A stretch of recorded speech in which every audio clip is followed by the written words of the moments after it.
ნაღდი ფულის სახით. ნაღდი ფულის სახით. თავად გადასცა რომეო მიქაუტაძე. თავად გადასცა კი ბატონო.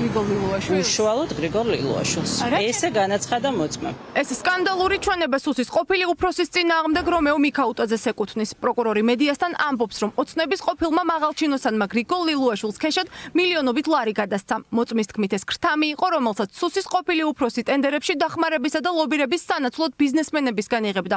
ფული კი მასთან თავად მიჰქონდა. ამ შინაარსის ჩვენება მისცა დღეს სასამართლოს მსჯავრდებულმა რომეო მიქაუტაძემ, რომელიც მაშინ ეკონომიკის მინისტრის მოადგილე იყო. ანუ სუსის ყოფილ ხელმძღვანელს ხელი ოცნების ხელისუფლების ასევე ყოფილმა მაღალჩინოსანმა დაადო. მოწმემ განმარტა, რომ მას პირადად ჰქონდა კავშირი და ურთიერთობა გრიგოლ ლილუაშვილთან, მათ შორის იმ თანხებთან დაკავშირებით, რომელიც ბრალად არის შერაცხული, პირადად გადასცა და დავალებით მათ პირადად მიიღო, რომ მოეთხოვა კონკრეტული თანხები მეწარმე პირებისაგან. გამოდის, რომ ყოფილ თანაგუნდელთან ერთად რომეო მიქაუტაძემ სასამართლოსთვის მიცემული ამ ჩვენებით ქრთამის მიცემაში საკუთარი თავიც ამხილა, თუმცა მას ამ საქმეზე ბრალდებული სტატუსი ჯერჯერობით არ აქვს. პროკურორი არ გამორიცხავს, რომ სისხლის სამართლებრივი დევნა ამ ეპიზოდზე მიქაუტაძის წინააღმდეგაც დაიწყოს. იმ 4 ეპიზოდიდან, რომელსაც გრიგოლ ლილუაშვილს ედავებიან, 2 სწორედ ეკონომიკის სამინისტროს ყოფილ მაღალჩინოსანს უკავშირდება.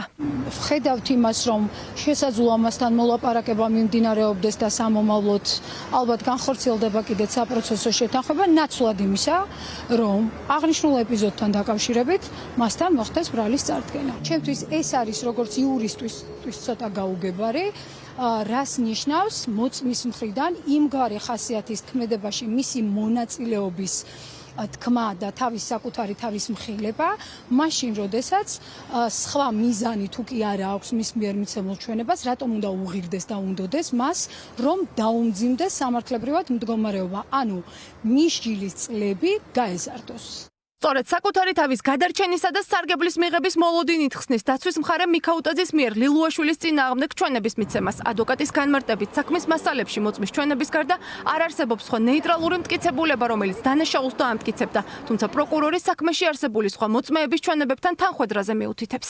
იმ ბიზნესმენებს, ვისგან ქრთამის აღებასაც ედავებით, არიან თუ არა ისინი გამოკითხულები ამ საქმეზე? კი ბატონო, ერთ-ერთი პირი დაკითხული არის და ის უკვე დაიკითხა სასამართლოში და ისაუბრა ამ დეტალებზე, თუ როგორ გამოართვა რომეო მიქაუტაძემ თანხა, რომ ეს შეიფუთა როგორც და განემარტა მას როგორც სახელმწიფოს ინტერესი. ანალოგიური ფრაზა გაიმეორა სხვათა შორის დღეს დაკითხულმა მოწმემაც, ანუ მათი ჩვენებები აბსოლუტურად თანხვედრაშია.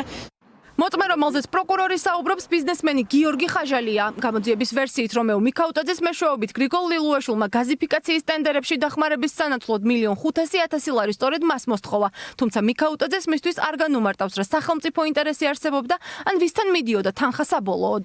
იცოდით, რომ საბოლოოდ ლილუაშვილამდე მიდიოდა თანხა? ინტერვიუს აღნიშნულ საკითხთან დაკავშირებით. თავად შემოგთავაზეთ თუ არა დახმარება, როგორ მოხდა თქვენ შორის კომუნიკაცია? დღეს სხდომათა დარბაზში ოცნების ყოფილი მაღალჩინოსნები ერთმანეთს ვერ შეხვდნენ. როგორც ჩანს, უხერხულობისგან თავის არიდება რომეო მიქაუტაძემ დისტანციური დაკითხვით სცადა. ის სხდომათა დარბაზში არ გამოცხადდა, მიზეზი არ განუმარტავს. ამას კამათი და პროტესტი მოჰყვა ადვოკატების მხრიდან. ტექნიკურად, ვინაიდან ჩვენ წარსადგენი გვაქვს გარკვეული სახის დოკუმენტები მოწმესთვის და გარკვეული სახის ინფორმაცია, ეს არის ფიზიკურად მოუხერხებელი, შეუძლებელი, რითაც დაირღვევა ბრალდებულისთვის მინიჭებული კანონისმიერი უფლება თანაბარ პირობებში და სრულყოფილად განახორციელოს მას საკუთარი თავის დაცვა. უნდა მოვიდეს სხდომის დარბაზში და უნდა მოხდეს მისი დაკითხვა იმგვარად, რომ დაცვის მხარეს არ შეეშალოს ხელი დაკითხვაში. ჩემთვის მნიშვნელოვანია, რომ მოწმე იყოს იმ პირობებში, სადაც თავისუფალი ნების ფარგლებში მიაწვდის სასამართლოს ინფორმაციას.